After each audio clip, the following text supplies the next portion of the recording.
May photo exhibit kita nga sidingon. Sino ayhan ang tagalitrato sa sina nga photo exhibit? Expert bala o kun bata pa lang pero daw expert na? Sige be lang tawon ta. Watch this mga kapuso.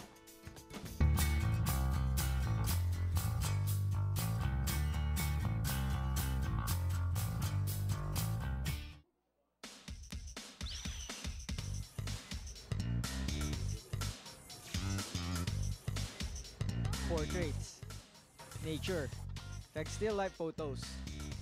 Digital photography at its best. Kung imo tulukon ining mga obra, makasiling ka nga professional photographer ang nagkuha. Pero mga estudyante pala ang nagkuha sa mga ini. Sila ang taga School for the Arts ng Iloilo National High School.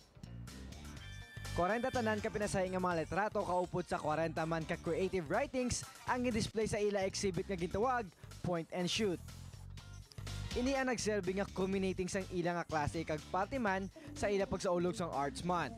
Nanging grand launching man ini sang ila official Media Arts magazine nga pusyon.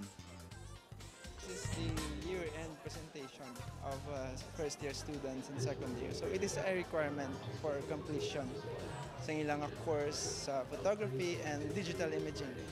Agaw atensyon ining litrato sang isa ka kandila. Sa aton nga life, di bala kung wala sang light, hindi kita makakontinue sa atong studies. So kung wala ta studies, wala ta kabalo kung ano matabo sa aton. Para sa mga nagahandom nga manging pareho sini sa ila, may mensahe si Sir. If they're interested in photography, even if they don't have SLR camera, so it's okay. So camera is just like a tool.